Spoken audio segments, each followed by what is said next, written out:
What's up, savages? If you want to make big money in software sales, gotta know how to negotiate, especially if you're selling meaty enterprise deals, 6, 7, even 8 figures. A lot of money to be made if you know the rules of the game.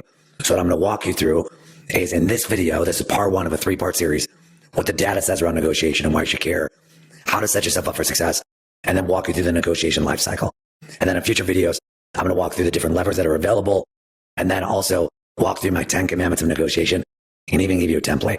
So let's dig right in and why should you care?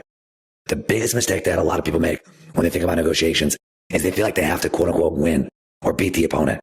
And if you're thinking that way, you're already setting yourself up for success because both parties should feel like it's a win-win. And if you're operating that way, that's going to give you the best chance of success. And then number 2, knowing how to effectively negotiate can very well be the difference between you getting to number 1, hitting your goals, getting to President's Club, whatever it may be, right?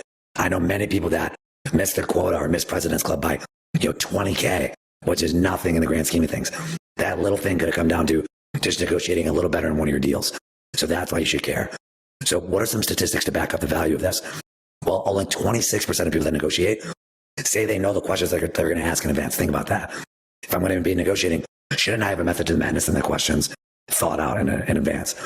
And then even worse, 3/4 of companies don't have a formal negotiation process in place. So look at that. 26% of people know what to say. 74% of companies don't have a system in place. I feel like those numbers are correlated. I don't know. Next, over 60% of salespeople, they can't even see the benefits of the negotiation process themselves. That means they're not executing it well and they're going through the motions and leaving money on the table. And then half of salespeople don't take the time to consider what's important to them personally before beginning the negotiation. They go on with just a plan and they don't even have a backup plan in place. And it's even worse. And 85% of them don't establish what the other side wants up front. You can't have a productive negotiation if you're not clear on what both parties want. 80% of sales negotiators don't have a fallback plan. Mike Tyson said, everyone's got a plan until they get punched in the face. You're going to get punched in the face. You have to have alternatives in mind. And then here's the impact of this. Companies with no negotiation process suffered an average net income decline of 60% or more. And guess where that income comes from? The companies? Salespeople. So if that's happening to the company, guess what's happening to the salespeople? And then on the other side of the coin, 8 out of 10 top performers, and a top performer means someone who achieved 150% of their quota, say they always perform extensive research before going into negotiation. So the numbers don't lie. Now let's talk about how to set yourself up for success. So these are questions I want you to think about to help you in your research and preparation process. Because if you're going in without a plan and the wrong preparation, you're already setting yourself up for failure. Number 1, has this company bought your solution before? If so, what does that look like? There's a lot of information that you can get from simply just digging into the existing relationship that you have. The person that you're working with, have they bought your solution before? Maybe your company's a new logo, but they might have been the point person to invest in your solution for the last 3 companies. That's a data point that you want to know. It's going to help you understand how much leverage you have in the negotiation. So look up the companies that they're at and just ask the question, hey, were they successful with the solution? Because if they're a raving fan, that's going to help you understand where their perceived value of your solution already is. When they've worked with you in the past, whether it's with the previous company or existing companies, what terms have they asked for before? Maybe not approved, but asked for. And then what are the terms that they actually got approved? So if they're an existing customer, look at the terms that they have in their existing agreement. It's very important. Even if it's a really big company, if you have a small footprint there, typically you still have to go through a long, lengthy process to become an approved vendor. So take a look at what that looks like and get a sense of what requests they've had and what's been approved. And then and what's been given to them before. Even if they didn't sign, look it up. Hopefully your company's got some CRM data in place. If you don't have good CRM data, word of mouth, if it's a small organization, to see what's been discussed with them before and dig that up. And then if they are a customer, are they seeing success right now?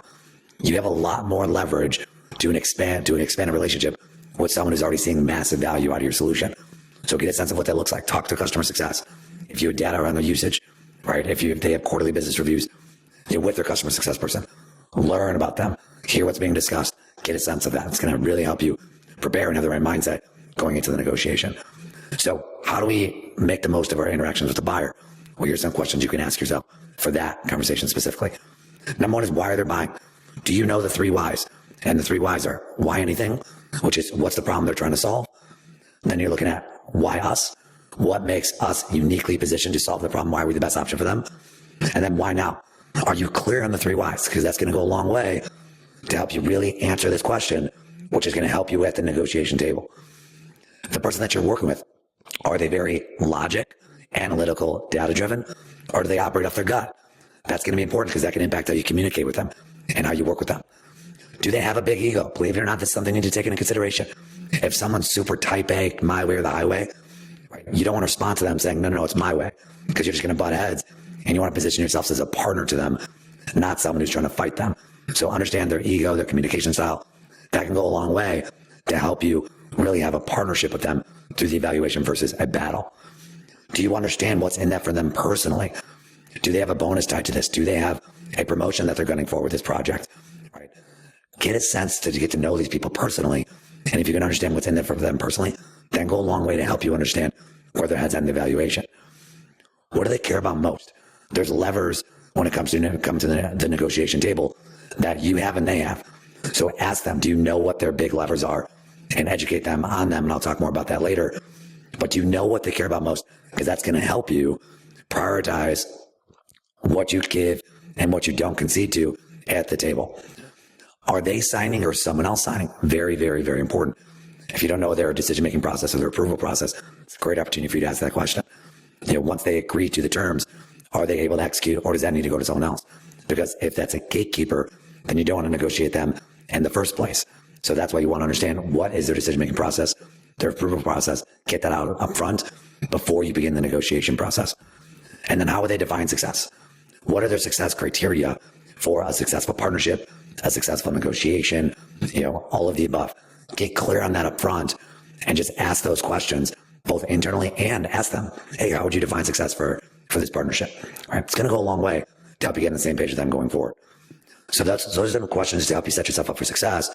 Now we get into the negotiation life cycle. So the negotiation life cycle is a 5-step process to help you think about where you're at in the negotiation life cycle. So number 1 is decide.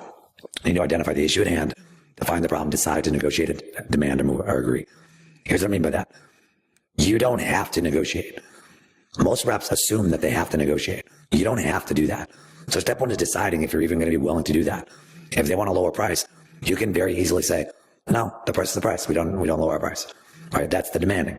Right? Or if they lower the price, you say, sure, done. Right? That's just agreeing and conceding. Right? Negotiation is a back and forth. So you don't have to negotiate with them. So get clear on what the gap is, what's the issue at hand, and what's the problem with what they're asking for in relation to what you can offer to help you make an educated decision on whether or not you want to negotiate in the first place. And then once you do that, you need to prepare accordingly. So understand the problem, flesh it out. Let's say it's a price difference. Well, if it's a price difference, is there a lack of perceived value? Is this a cash flow issue? Understand the problem, isolate that so you can understand where it's coming from and make sure that it's the root problem in the first place. Maybe they've been burned by a vendor in the past. So maybe you need to reassure them with your customer success team and how you're going to set them up for success to help them feel more comfortable with the price in the first place. Define mutual goals. What are the things that are most important for you, as well as what are the things that are most important for them when you're structuring a partnership. And this is where you need to understand both your levers and their levers and communicate them. Make it easy for them to understand what levers they have to pull to help get the best agreement possible. That is both a win for them as well as a win for you. And then while you're doing this, making sure you continue to invest in relationships. You're still buying from people. So you want to be viewed as someone who's sitting on the same side of the table as them, not someone who's trying to fight them. Position yourself as someone who's an advocate for them internally in the business. People and roles. Different people on their team and different people on your team have different roles in the negotiation. Whether it's negotiating part of the legal and language, whether it's the product itself, whether it's the price, whatever it may be, understand the different roles that people have in the negotiation and what they care about, because that's going to help you make sure you're spending your time appropriately. Now, I mentioned this before. You want to have backup plans. Understand what are your alternative options. What's best case scenario as a backup for you? What's worst case scenario as a backup for you? And then same thing for them. What are the different scenarios and alternatives? Because if you do this in advance, this can prevent your negotiation process from stalling. And that because you're going to leverage those alternatives when you're actually negotiating. Because when you think about what negotiation actually is, it's they have a request that you're not just agreeing to. And you have a request that they're not just agreeing to. So there has to be some give and take. That's why it's really important to outline the different scenarios at hand. So once you do that, this is where you actually, once you prepare, You present the alternatives. This is where the actual negotiation's happening. Present best case scenario, worst case scenario on your side, their side, and then together evaluate the alternatives. Figure out the best route for you guys together and then decide on that. And then once you do that, this is where you get both verbal and written agreements on what the best path is and a commitment to move forward and create an action plan and timeline to take the next step in the process to get your deal across the finish line. And then what you do here, this is where you execute. Hey, high five. You worked your butt off, got everyone on the same page. Make sure everyone feels like a winner in this process. So congratulate everyone that's involved.